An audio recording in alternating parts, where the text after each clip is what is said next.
Sir வணக்கம். Ramasubramaniam sir வணக்கம். வணக்கம் சார்.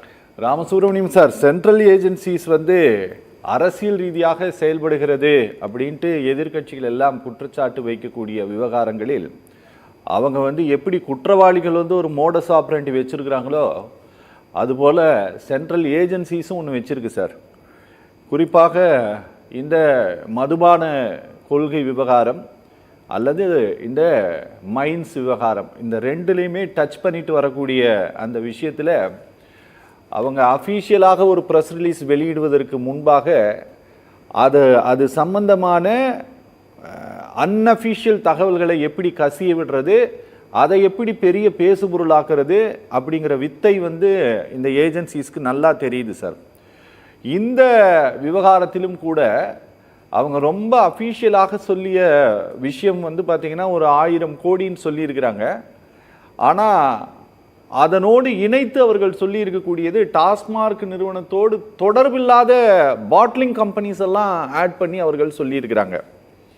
அப்படி சொன்னதோடு இல்லாமல் ஒரு பெரிய லீகல் பேட்டில் நடத்தி விசாரிப்பதற்கு தடை இல்லை அப்படிங்கிற ஒரு உத்தரவை சட்டப்பூர்வமாக பெற்று ஒரு ஐஏஎஸ் அதிகாரி வீட்டில் இன்று ரெய்ட் நடத்தியிருக்காங்க. நான் திரும்பவும் சொல்கிறேன் சார், தமிழ்நாட்டில் ஒரு ஐஏஎஸ் ஆஃபீஸர் வீட்டில் என்ஃபோர்ஸ்மெண்ட் டைரக்டரேட் சோதனை நடத்துவது என்னுடைய நினைவுக்கு தெரிந்து இதுதான் முதல் முறை சார், இந்த 14க்கு பிறகு. சார், இது டைரக்டாகவே எல்லோரும் சொல்வதை போல இந்த கேஸில் மெயின் பெட்டிஷனர் இவர் சொல்வதை போல முதலமைச்சருடைய குடும்பத்தை நோக்கி இந்த விவகாரத்தை எப்படியாவது 2026 தேர்தலுக்கு முன்பாக நகர்த்திட்டு போகணும் அப்படிங்கிற முனைப்பு இந்த விவகாரத்தில் தெரியுதா சார்? இந்த கேஸில் எல்லோருக்கும் என்னுடைய வணக்கம். எனக்கு தெரியாது, என்னுடைய நண்பர் முரளிதரன் தான் இந்த கேஸ் எல்லாம் போட்டுருக்கார், அதை ஃபாலோ பண்ணிட்டு இருக்கார் அப்படிங்கிறது எனக்கு தெரியாது. இப்போ அவர் சொல்லி தான் எனக்கு தெரியும். சரி, இருந்தாலும் கூட தமிழ்நாட்டில் ரெவென்யூ ஏஜென்சிஸ், என்ஃபோர்ஸ்மெண்ட்டாக இருக்கட்டும் அல்லது சிபிஐ இருக்கட்டும் அல்லது இன்கம் டேக்ஸாக இருக்கட்டும், யாராக இருந்தாலும் எங்கே வேணாலும் போவதற்கு அவங்களுக்கு க்ளூ கிடைச்சதுன்னா, ஏதாவது எவிடன்ஸு அவங்களுக்கு அப்பேரண்ட்லி தெரிஞ்சதுன்னா அவங்க டெஃபினட்டாக போவாங்க. உதாரணத்துக்கு நீங்கள் தமிழ்நாட்டை பொறுத்த வரைக்கும் என்ஃபோர்ஸ்மெண்ட் டைரக்டரேட்டு இப்போ திரு விசாகன் ஐஏஎஸ் அவர் வீட்டுக்கு தான் முதல் முறையாக போயிருக்காங்கன்னு சொன்னீங்க. ஆனால் இதே மாதிரி என்ஃபோர்ஸ்மெண்ட் ஏஜென்சிஸ், இன்கம் டேக்ஸ் அவங்க என்ன பண்ணாங்கன்னா, திரு ராம் மோகன் ராவ் முன்னாடி சீஃப் செக்ரட்டரி அவர் வீட்டுக்கே போய் ரெய்ட் அடிச்சிருக்காங்க. அது உங்களுக்கு நன்றாக தெரியும், ஞாபகம் இருக்கும்னு நினைக்கிறேன். அதனால அது ஈடி இல்லைன்னு நினைக்கிறேன் சார். நான் இல்லை, ஈடி நான் தான் இன்கம் டேக்ஸ் சொல்றேன் சார். நான் தான் சொல்றேன் இன்கம் டேக்ஸ் தான் நான் சொல்றேன். அது இன்கம் டேக்ஸ் தான் போனாங்க. ஏன்னா அதெல்லாம் எனக்கு ஒன்றும் வித்தியாசம் கிடையாது சார். உதாரணமாக நான் சொல்றேன், என்னுடைய ஆர்கனைசேஷன் ஒன்றும் இல்லை, அது ரொம்ப பல வருஷங்களுக்கு முன்னாடி நடந்த சமாச்சாரம். அதில் எங்களுக்கு ஸ்டெயின்லெஸ் ஸ்டீல் மெல்டிங் ஸ்கிராப் வேணும். அது பாம்பேல பாம்பேக்கு பக்கத்தாப்பில் இருக்கக்கூடிய அடுத்த ஸ்டேஷன், அது பேர் எனக்கு ஞாபகம் இல்லை. அங்கெல்லாம் கேஷ் டிரான்சாக்ஷன் தான் பண்ணுவாங்க. நீங்கள் டிடி கொடுக்குறேன், பேங்க் மூலமாக ட்ரான்ஸ்ஃபர் பண்ணுறேன்னு அதெல்லாம் அக்செப்ட் பண்ணிக்க மாட்டாங்க. அதனால நாங்கள் we have to necessarily pay in cash.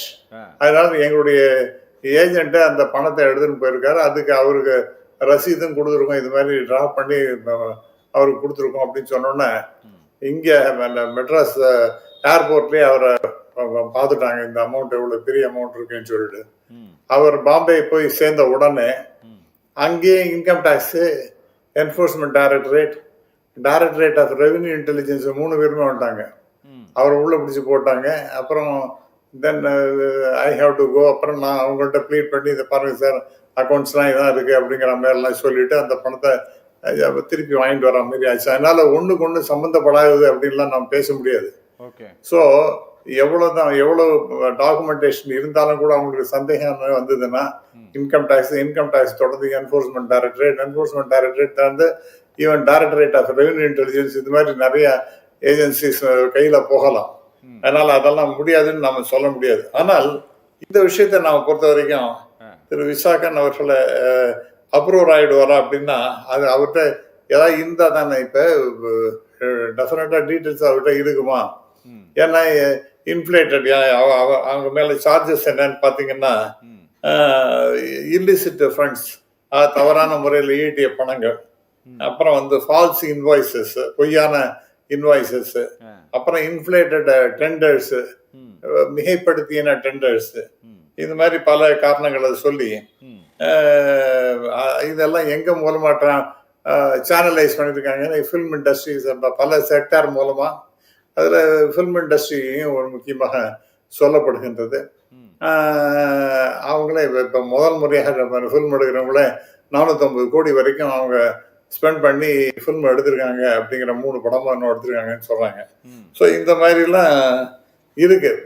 ஆனால் அதுக்காக விசாகன் அவர் வந்து அவரை பத்தி என்ன பேசுறாங்கன்னா, அவருடைய வாட்ஸ்அப்ல சில செய்திகள்லாம் வந்தது, அதெல்லாம் கிழிச்சு போட்டார வேற அப்படிங்கிற. அது எங்க கிழிச்சு போட்டாங்க? இப்ப ஆடி கழிச்சு அஞ்சானா, கோழி வச்சு கும்பிட்டானா, நீ தான் கிழிச்சு போட்டாங்களா? அதை 11th மார்ச் அந்த 2 பக்கம் ஒரு பிரஸ் ரிலீஸ் வந்தது, அப்பவே அது பண்ணினாங்களா அல்லது இன்னைக்கு தான் அதை பிடிச்சாங்களா என்னன்னு எனக்கு தெரியல. I don't know. அது மாதிரி நிறைய இவங்களே வந்து பிளான் பண்றதெல்லாம் நிறைய இருக்கும். எவிடன்சஸ் எல்லாம் வேணும்னு பிளான் பண்றதெல்லாம் இருக்கும். அதெல்லாம் எப்படி கோர்ட் எடுத்துப்பாங்க, இதெல்லாம் எவிடன்சஸ் இருக்குமா அப்படிங்கிறதெல்லாம் it is all to be proved. அது அப்படியே தான் எடுத்துக்கோன்னு சொல்ல முடியாது. இதுல என்னன்னா சார், டெண்டர் மேனிபுலேஷன் அது வந்து ஒன்று முக்கியமாக சொல்றாங்க. ஓவர் சார்ஜிங்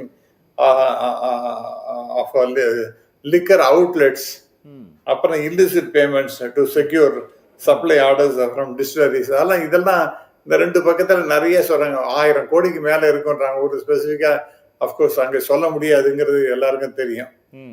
ஏன்னா அன்னைக்கே அவங்களால கரெக்டா இவ்வளவு இருக்கும். ஆனா 1000 கோடிங்கிறது யார் சொன்னாங்கன்னா திரு அண்ணாமலை அவர்கள் சொன்னார். மறுநாளைக்கு ஒரு பிரஸ் ரிலீஸாக வருகின்றது. திரு அண்ணாமலை முன்னாடி பிஜேபி தலைவராக இருந்தவர், அவர் சொன்ன எக்ஸாக்ட் அமௌண்ட் அதுல வருகின்றது. அப்ப அது சஸ்பிஷியஸா தான் இருக்கின்றது அப்படிங்கிறது நன்றாகவே தெரிகின்றது. அவங்களுக்கு நண்பர் முரளிதரன் சொன்னது போல BJP they are going all out to damage the reputation of DMK. எப்படியாவது ஆட்சிக்கு எந்த விதத்திலையாவது வரலாம் அப்படிங்கிற மாதிரி எங்கெல்லாம் கடுமையான முயற்சிகள்லாம் செய்து விட்றாங்க. அதெல்லாம் இல்லைன்னு சொல்லலை. ஆனால் இது வந்து அப்பேரண்டா பார்க்கும்பொழுது ஒரு அது பிடிஆரா இருக்கட்டும், வேற யாராவது வேணா இருக்கட்டும், வேற எந்த சார்ட்டர்ட் அக்கௌண்டன்டா வேணா இருக்கட்டும், அல்லது எவ்வளவு பெரிய பிரில்லியன்ட் லாயர்ஸ், டாக்ஸேஷன் லாயர்ஸா இருக்கட்டும், இவங்கெல்லாம் கொண்டு போய் கொடுத்தாங்கன்னா இவங்க அவங்களோட அப்ரோச் எப்படி இருக்குங்கிறது நமக்கு பார்க்கணும். அதனால இவங்க சொல்றதெல்லாம் எல்லாம் கரெக்டா இருக்கும். அதனால இது இட் இஸ் ஒரு டெஃபினட்டா கேஷ் அண்ட் கேஸ் அப்படிங்கிற மாதிரிலாம் சொல்ல முடியாது. அதெல்லாம் it remains to be seen. ஏன்னா இவங்களுடைய நிறைய விஷயங்கள் ஃபெயிலியராக தான் ஆகியிருக்கின்றது. என்ஃபோர்ஸ்மெண்ட் டைரக்டரேட்டை பொறுத்த வரைக்கும் அவங்களோட சக்சஸ் ரேட்டுங்கிறது 5%. இது எதுக்காகன்னா இவங்களை அதாவது அரசியல் ரீதியாக பிஜேபிக்கு எதிராக இருக்கக்கூடியவர்களை முடக்கி போடுறதுக்காக அவங்களோட கூடியா இருக்காங்க அப்படின்னு சொன்னா உடனே அதுக்கு என்ன பண்ணுவாங்க, இந்த வாஷிங் மிஷின் தீதி சொன்னாங்க பாருங்க வெஸ்ட் பெங்கால்ல சீஃப் மினிஸ்டர், அது மாதிரி அவங்கெல்லாம் எல்லாரும் கிளீன் சீட்டு கொடுத்துருவாங்க. ஆகவே இதை பொறுத்த வரைக்கும் எப்படியாவது டிஎம்கே மாற்றி விடணுங்கிறதுக்காக கடுமையாக முயற்சி செய்து கொண்டிருக்கின்றார்கள். இதெல்லாம் எந்த அளவுக்கு நிற்கும் அப்படின்னு நம்ம பார்க்கணும். அதாவது கேஷை கொடுத்து அதை வந்து பேங்க்ல போட்டிருக்காங்க அப்படிங்கிறதெல்லாம் just because mister Muralidharan says I can take it as a gospel truth. that has to be verified அப்படிங்கிறது தான் நான் பார்க்குறேன். அதனால நீங்க இதை பேஸ் பண்ணி உடனே டிஎம்கேக்கு எல்லாமே எகென்ஸ்டா வந்துட போறது, it is a cash and case அப்படின்லாம் சொல்ல முடியாது என்பது நான் என்னுடைய முதற்கட்ட பதிவாக நான் சொல்ல விரும்புகிறேன். சார், பொருளாதாரம் சார்ந்த விவகாரத்தில் நீங்க ரொம்ப நாள் செயல்பட்டு இருக்கிறீங்க, அரசியல் களத்தில் நடக்கக்கூடியதை நீங்க பார்த்துட்டு இருக்கிறீங்க சார். நிறைய சோதனைகளை இடி நடத்தியதை நாங்களும் பார்த்துருக்கோம் சார். இந்த சோதனையில் கையோட பிரஸ் அவங்க கூட்டிகிட்டு போயிட்டாங்களோ அப்படிங்கிற மாதிரி ஒரு தோற்றம் வந்து நிச்சயமாக ஏற்படுகிறது சார். சார், நீங்களும் அந்த வீடியோவெல்லாம் நீங்கள் பார்த்துருப்பீங்க சார். சார், இந்த விஷயத்தை பூதாகரமாக மாற்றணும் அப்படிங்கிற ஒரு ஒரு ஒரு மறைமுக அஜெண்டா அமலாக்கத்துறைக்கு இருக்குதுன்ட்டு நம்ம சந்தேகப்படலாமா சார்? சார், நான் என்னுடைய முதல் கட்ட பதிவிலேயே நான் இப்போ சொன்னேன் சார், இந்த மாதிரி ஒரு வாட்ஸ்அப் மெசேஜ் அதை வந்து பிரிண்ட் அவுட் எடுத்து அதை கிழிச்சு போடுறது இப்போதான் அது மார்ச் மாதம் நடந்த சமாச்சாரத்தை அதான் உள்ள போன சொத்துக்கு ஊருங்கிற மாதிரி அன்னைக்கு நடந்ததுக்கு இப்போ வந்து கிழிச்சு போடுறாங்கிறதெல்லாம் இதெல்லாம் ஃபேப்ரிகேட்டட் ஸ்டோரிஸ் சார். இதெல்லாம் நம்புற மாதிரியே இல்லை. ஆகவே இதை வச்சு நீங்கள் அவங்கள கார்னர் பண்ணிடலாம், அவர் வந்து ஒரு அப்ரூவராக ஆக்கி விடலாம் அப்படின்னு சொன்னா அதெல்லாம் என்னால் ஏற்றுக்கொள்ள முடியாது சார். டெஃபினட்டா கிடையாது. ஆனால் நான் முதல் சுற்றிலே சொல்ல விரும்பியது என்னன்னா, நிறைய இது IAS officers they are not paragons of virtues அப்படிங்கிற மாதிரிலாம் நம்மளாலையும் சொல்ல முடியாது. ஏன்னா சமீர் விஷர் அப்படிங்கிற சத்தீஸ்கர்ல அவர் ஒருத்தர், அதே மாதிரி பூஜா சின்ஹா அப்படின்னு ஜார்க்கண்ட்ல, அப்புறம் ராஜேஷ் குஜராத் கேடர், அப்புறம் நீரா யாதவ் உத்தரப்பிரதேஷ் கேடர், பாபுபால் அகர்வால் சத்தீஸ்கர் கேடர், சூரஜ் கேரளா கேடர். ஆகவே இந்த மாதிரி இப்ப ராகேஷ் பந்தூர் அப்படிங்கிற ஒரு உத்தரப்பிரதேஷ். ஆக எல்லா இடத்துலையும் வித்தவுட் எனி எக்ஸப்ஷன் இந்தியா முழுவதும் இருக்கக்கூடிய எல்லா ஸ்டேட்லயும் ஏதோ ஐஏஎஸ் ஆபீசர் இந்த மாதிரி மாட்டத்தான் மாட்டுகிறார்கள். அதனால இவர் மேல ஆக்ஷன் எடுத்து ரைட்டா தப்பாங்கிறது நம்ம வந்து இப்ப முடிந்த முடிவு பேசவே இல்லை சார். இவங்க தாராளமா பண்ணிட்டு போகணும், தப்புன்ட்டு யாருமே சொல்லல. இல்ல நான் வந்து I don't want to impute motives நான் சொல்ல வருகிறேன், அதுதான் நான் சொல்றேன். அதனால திரு விசாகன் அவர்கள் அதனால அந்த மாதிரி கேட்டல வந்துட்டார் அப்படிங்கிற மாதிரிலாம் நான் சொல்ல தயாரா இல்லை. இது வந்து எனக்கு முன்னாடி பேசின சில நண்பர்கள் அவர்லாம் கூட்டியும் போது இன்புட் அவுட்புட் நாம் அப்படிங்கிறது இருக்கு. இவ்வளவு கரும்பு போடுறாங்க, அதுல இருந்து என்ன அவுட்புட் வருகின்றது அப்படிங்கிறது நாம்ஸ் எல்லாம் இருக்கு. அதை முன்னாடி அழகா எனக்கு முன்னாடி பேசின ஒருத்தர் சொன்னார். ஆகவே அதெல்லாம் நீங்க வயலேட் பண்ணிட்டு நீங்க பிரமாதமா பணத்தெல்லாம் நீங்க சமாளிச்சிட முடியுமான்னு எனக்கு தெரியல. ரெண்டாவதாக எல்லா இடத்துக்கும் இந்த சென்ட்ரல் எக்ஸைஸ் நீங்க வந்து தமிழ்நாடு எக்ஸைஸ் அத்தாரிட்டிஸும் இருப்பாங்க, நீங்க சொன்ன போல அந்த அத்தாரிட்டிஸும் இருப்பாங்க, அதே மாதிரி சென்ட்ரல் எக்ஸைஸ் அத்தாரிட்டிஸும் இருப்பாங்க. அவங்களெல்லாம் மீறி போய் ஏதோ பணம் பண்ணிட்டாங்க, பாட்டில் இவ்வளவு வந்துருது, பாட்டில் அதிகமாக உற்பத்தி பண்ணிட்டாங்க, டிரான்ஸ்போர்டேஷன்ல ஏதோ மேனிபுலேஷன்லாம் நடந்திருக்கு அப்படின்லாம் சொல்வது என்பது ஐ திங்க் இதெல்லாம் வந்து ரொம்ப ஈஸியா ஆன்சர் பண்ணிடுவாங்கன்னு நினைக்கிறேன் நான். ஆகவே நாம வந்து ஏதோ இது வந்து இட் இஸ் ஃபைனல், இதோட முடிஞ்சு போச்சு, இவங்க இந்த காஸ்டைன் கேஸ் இவங்க டெஃபினட்டா மாற்றிடுவாங்க அப்படிங்கிற மாதிரிலாம் நம்ம பேச முடியாது சார்.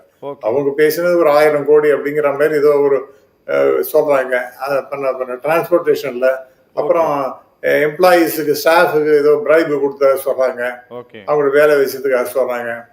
அப்புறம் வந்து டிரான்ஸ்போர்டேஷன்ல அடுத்தது எவ்வளவு ப்ரொடக்ஷன் எவ்வளவு வந்தது, வெளியில எவ்வளவு போச்சு, டிஸ்ட்ரிபியூஷன் அவுட்லெட்டுக்கு எவ்வளவு போச்சு, இதெல்லாம் என்னவெல்லாம் கணக்கெல்லாம் சொல்றாங்க. ஐ திங்க் இதெல்லாம் எனக்கு ஃபார் ஃபிச்சரா தோன்றது. ஏன்னா எனக்கும் இந்த அக்கௌண்டிங் சைட்ல கொஞ்சம் கொஞ்சம் தெரியறதுனால இதெல்லாம் அவ்வளவு ஈஸியா ஜஸ்டிஃபை பண்ணிட முடியும்னு என்னால தோணல sir. I have my own reservation about all this issues. அதெல்லாம் அவ்வளவு ஈஸியா வந்து நீங்க அதை வந்து ப்ரூவ் பண்ண முடியும்னு எனக்கு தோணல சார். ஓகே சார், ஓகே பேச